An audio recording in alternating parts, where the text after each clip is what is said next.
One of the things is because we have so much sperm and that we produce so much sperm, and that makes us want to repopulate the earth basically. And so a lot of times what happens is I think that society is telling men not to do that. We must face the moment of truth, baby.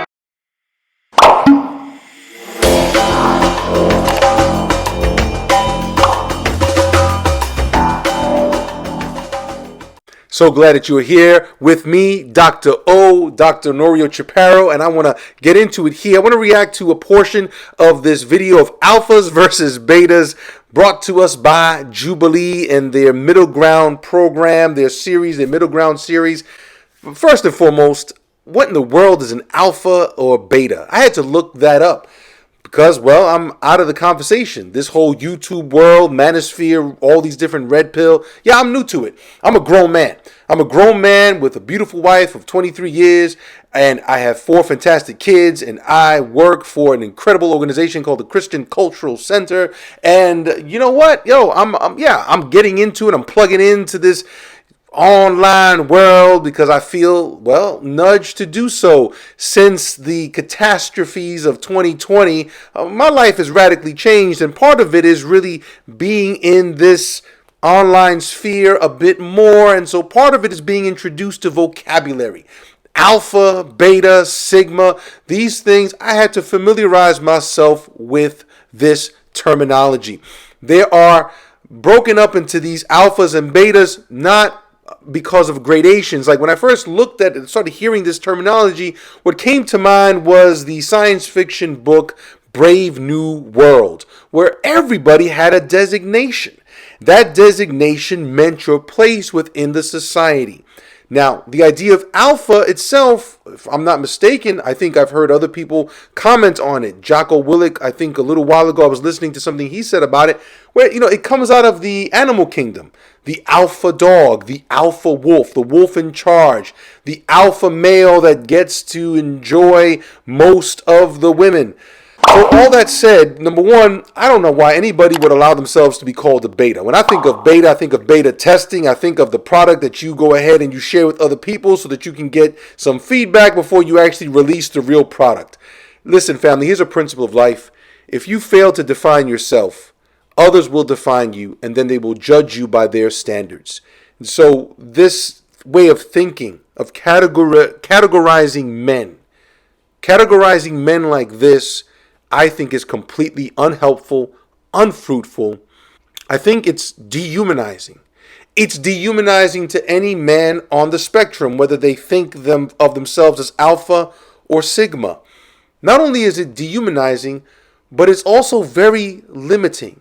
That you would limit yourself to that kind of designation, because the challenge is, okay, maybe you do live up to some of those qualities naturally because of your psychological makeup. I think I prefer the 16 personality types as a better psychological framework exam to understand ourselves. But let's say you live up to that, right? Alpha, sigma. Are you saying you can't become something more? Are you saying you can't become something better? Well, all that said and done, we're going to get into this first question here in Jubilee. I'm going to react to it, and then I'm going to wrap up with a word at the end. This first question has to do with, are men designed to sleep with multiple women?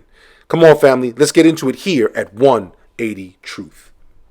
Family, thank you so much for being here at 180 Truth, and I want to encourage you to please go on ahead and to simplyaviance.com and help support this channel. Help me buy some coffee, which keeps me inspired and up and awake. Please go on ahead and check out simplyaviance.com for some really cool merch, some really great ideas to celebrate the guys and gals in your life. So go on ahead, please, and support the merch right now. Support the channel. Thank you so much for the consideration. Simplyaviance.com. Yep, that's my wife's name, Aviance. Simplyaviance.com. I'm just going to say that people are covetous by nature. So the prompt is really silly. Men are designed So you have to actually have some beliefs about the origins of the human species. Now, if you come at it from an evolutionary mindset, even then we are poorly informed, because throughout human history, there haven't been where there are a bunch of women for one guy. That just doesn't work out that way. Polygamy's history is filled historically with forms of conquest and violence. So to say that men can want it, but is it part of our natural design? Like you would see a bunch of a lion surrounded by a bunch of female lions. He had to, even in there, he had to kill or fight off the other lions. And the young lions are waiting to take it all from him. Is that really the world that we want? Are human beings designed like that, or are we designed for something better? Yeah, I would say I definitely agree that men, want to sleep with multiple women. I think it's natural because one of the things is because we have so much sperm that we. I actually heard that in a movie ages ago. I think it was The Best Man. Remember that movie, The Best Man? It was hilarious. It was about actually adultery, at the destroying relationships. So no, that's a complete misunderstanding of human biology. Just because we have a lot of something and we think it goes in a certain direction doesn't mean it's meant for other facets of our being, like testosterone and serotonin and these other parts of us that are wired a certain way. They have multiple effects on our body. So to say that we have all this semen or sperm and that means, well, that's why we want multiple women. Yeah, no, that's not a reason, brother. That's actually very poor biology. Produce so much sperm, and that makes us want to repopulate the earth, basically. And so a lot of times what happens is I think that society is telling men not to do that. Okay, again, what's this distinction between society and people? Society came out of nowhere? Did society fly out of the sky? Society is made up of people and made up of men. Understand that everything we have a criticism of, whether it's the birth control pill or certain laws, the predominant forces behind it are other dudes, other men, shaping society. If we were simply driven by biology to want to reproduce, at what age? When do men start? When men enter puberty? For whatever reason, you know what I mean? And some guys fall into that, but I definitely believe that, men actually want to be with multiple women because it's just a natural thing in us. This is why you hear all the time, men always cheating. And I mean, maybe this is old school thinking, but it's just like for survival, you need to have lots of kids. So if someone's pregnant, how do you keep multiplying? You just, more women, right? Not saying it's right or wrong, but it's just kind of the way. I think women even cheat too. It's like 50-50. Yeah, I think women also, want to do their thing. But wait a minute. Women don't have semen. They don't have sperm. So why would they be cheating? Keep in mind, a desire to want to have sex with multiple women does not mean it's the same thing as wanting to be a father over all those children. But the question is that the end point? Is being with multiple women the end point? I'm of the firm belief that it is important to position yourself as a man to have the capacity to be with as many women as you possibly can, and position yourself in a way where you understand female nature and you maximize your potential as a man. And that's where I don't necessarily agree that just because there's a deeper desire to continue to do it means it's going to be the most optimal thing for you and your own ability to thrive at the highest level and connect with God here on earth. Wow. He's saying, hey, as a man, you want to embrace choice. And this is something where my heart breaks when I consider incel communities, men who say they can't get a date and so on. We need to be able to abandon ideas of victimhood, focus on developing ourselves, recognize also that we are making choices. We are discriminating. Unfortunately, there are easy ways to get pleasure. But understand, you're saying, I don't want those easy ways. I want a particular kind of way. So develop yourself, prepare yourself, increase your capacity so that you can. He's talking about choice. And I don't know what his spirituality is and his background, but there is a higher self to achieve, not living according to our base desires. Always be with one person. It's like, if that were true, then these first thoughts of being with another woman, even though I'm in a committed relationship, would never occur. But it comes up once. No, The reason why a lot of times we as men have the other thoughts, the other fantasies, is because we're dissatisfied with our life, is because we've made it a mental habit of treating others as objects for our pleasure. There are multiple reasons why the other images, the other opportunities come up, not simply a biological desire for reproduction. It's more along the lines of an emotional and spiritual desire for power and conquest that some men have, probably more than others, because with every strength there is a shadow side.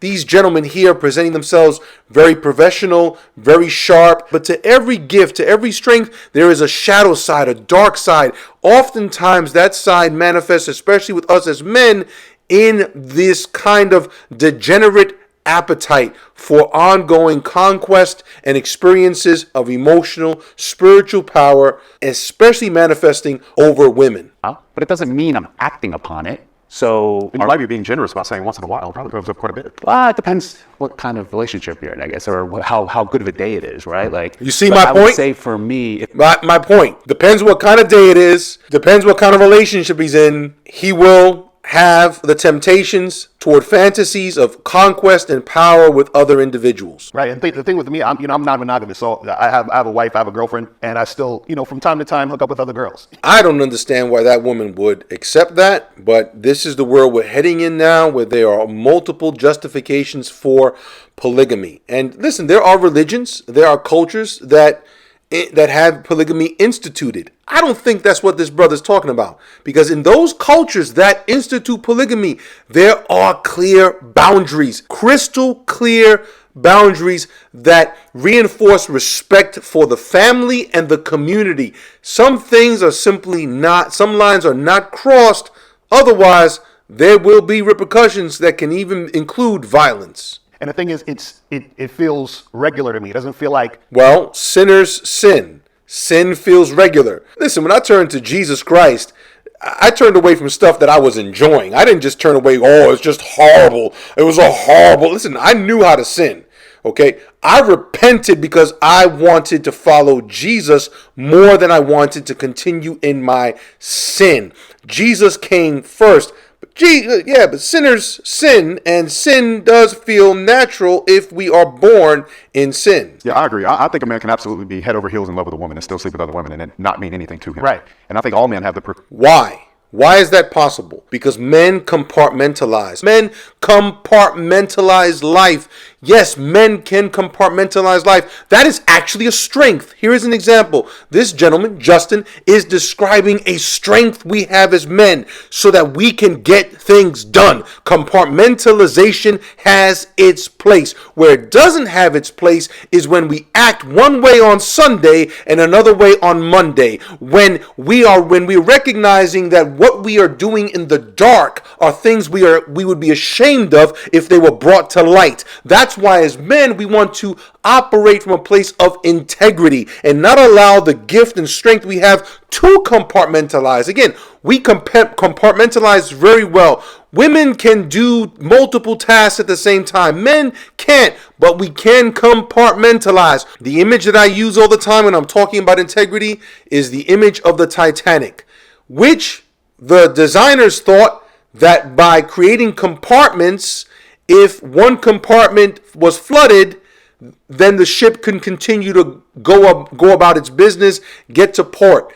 But a hole in the ship is a hole in the ship. And so the water overflows and takes the whole ship down, splitting the ship in half. That's the challenge with compartmentalization. Again, compartmentalization is a strength that men have, but a strength, like Justin's expressing, can be misused, abused to the detriment of our wife and children who require us to be men of integrity, who require us to love our wives sacrificially, redemptively, and to cherish them uniquely, that there would be no others that we would share our hearts or our bodies with. But I think what's most important to identify is that a man should create choice in his life. And I think this brother's correct with that a man needs to be able to create choice. The more choice you have, my brothers, especially my brothers, the more choice you have, the more empowered you feel, the more you're positioned to actually choose righteousness. That is what we want for our children. We want them to have choice, to be in a position where they don't feel trapped, but instead willingly serve the Lord, willingly say no to all the negative choices that they could say yes to. So when I was growing up, I was under the belief of just being with one woman, right? Like I was a virgin for a very long time. Then one girl broke my heart. So that caused like a lot of insecurity, resentment towards the other side, right? And then I just became like a man whore for a little bit. That's the thing. I wonder, these guys, they may be alphas in regards to their leadership abilities and so on, whatever that psychological profile is. But I can't help but just wonder how wounded they are. A man has to know that he is choosing monogamy and that it's not that you don't have another choice. Every man needs to recognize, no, I have other choices, because if you don't recognize that, when the other choice manifests, if there's a void inside of you, you can end up taking it and ruining the relationship that God gave you. Can the disagree step forward? I remember when I would like go on tour and things like that, my friends would always try to encourage me to like hook up with girls that were onto me, but I wasn't really like into it. And it made me feel like weird, like off, like there was something wrong with it. And now I'm at a point in my life where I feel like I'm only having sex with multiple women, so I'm not weird, so I'm quote unquote normal. I feel like that is powerful that this young man was under such pressure. And there are, again, personality types. I'm seeing where the personality types of the what they call the beta is a man who is potentially very contemplative, a man who is probably very empathetic. It's a desire to actually have bonding.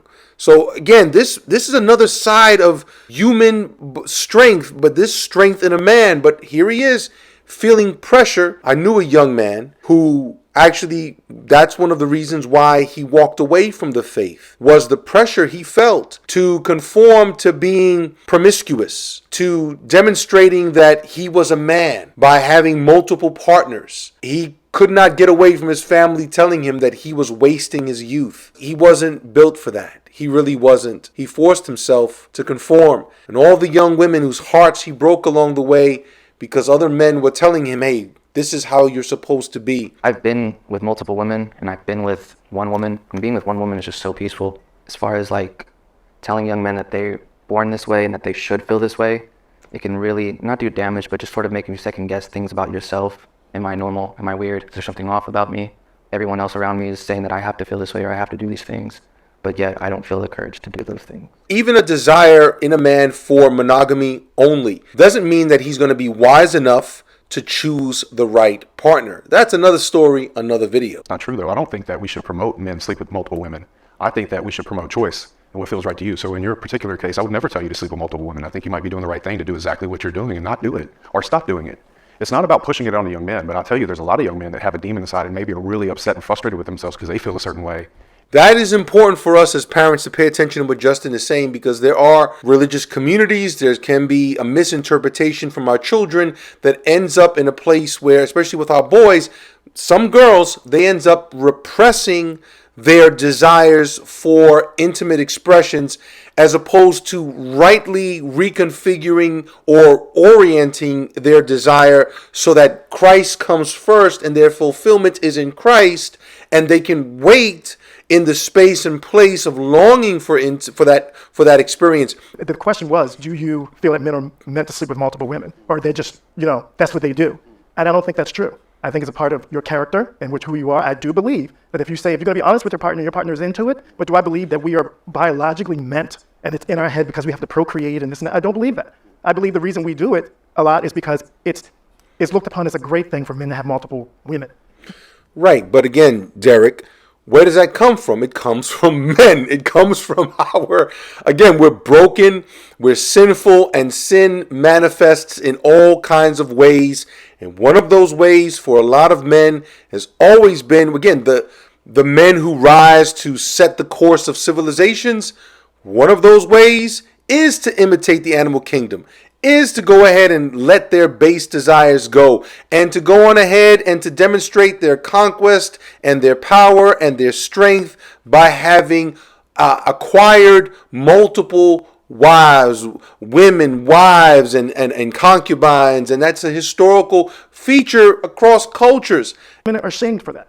shame totally. I have one son and two daughters, and I know the difference of how I felt when they were 15 or in their 20s, now they were 15 versus him having multiple partners or my daughter. So if I could struck a check for $1 million and never feel that feeling again, I absolutely would. I really, really would. It's something that I really hated myself for, and I felt very apart. I grew up in the South Louisiana, it was a Bible Belt. And I felt very distant from people around me because I had this urge in me and could not understand why I was so different. Like, the biggest self-hate I've ever felt in my life is over this particular subject. I thought, self-hate. Wow. Because of what? Because he was given a standard that I believe is biblical, but he had this desire inside of him, this desire to do what? Have multiple physical intimate conquests. And he experienced self-hate, he says. He reminds me of those that have same-sex attraction, where they say the same things. They say something very similar here. Very interesting to listen to this. Again, when we talk about discipleship and raising our young men and women, listening to something like this is important for us so we know how to respond to others, because we don't want them to experience self-hate. That's terrible. It's a terrible place to be. It's alienating. It alienates us from God. It alienates us from the love of God. It alienates us from other people. It alienates us from the church. Yeah, that's not what we want. But again, it goes back to repression. Repression and self-denial are two different things. Repression is when I'm trying to bottle something up, but eventually it's going to explode. Self-denial says, I recognize this desire in me, but I recognize a higher virtue, a higher goal. So I'm going to take my energy and shoot for that higher goal, that higher standard. I'm going to do so with help so that I can deny myself this desire that is knocking at the door, but I know that achieving this higher goal is better. I was broken. And I understand you. And me, again, I'm going to come back with, just being around a bit. And me, I'm bisexual. I've always have been. But like you heard me say, I've been married to a woman for 30 years. And I've been committed for 30 years. It doesn't that I don't have that desire. It's my character to say, this is my person. Wow. If you weren't expecting that. So my brother just said, hey, I chose to love a woman for all these years, to be a dad, but I got other desires. What did I just say? Repression versus self-denial. He is choosing, and again, I don't know this brother's spirituality. All I know is he's choosing self-denial for what? To be faithful to this woman. He is saying no to these other desires. Well, let me ask you this, though, because you said you're bisexual. So that means you're attracted to men and women, right?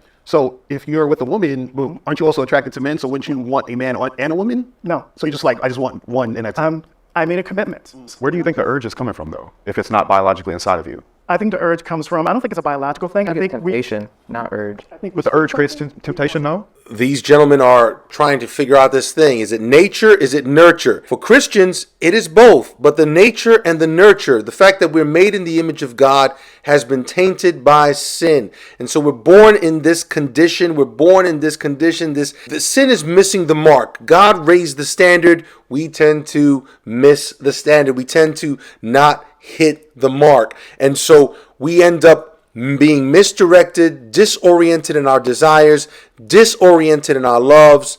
So family, tell me what you think. Do you think men are designed to want to sleep with multiple women? But I think all men, all of us, need to guard our hearts, have healthy boundaries. Well, I'll put it this way. All Christian men, all of us who want to follow Jesus, need to be in certain processes, need to be part of have certain boundaries in place if we want to be found faithful.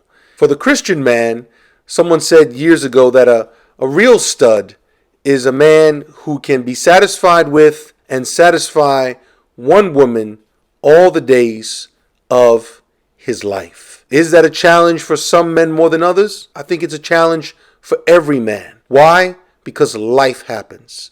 Does a man want to desire? Should a man act on those desires?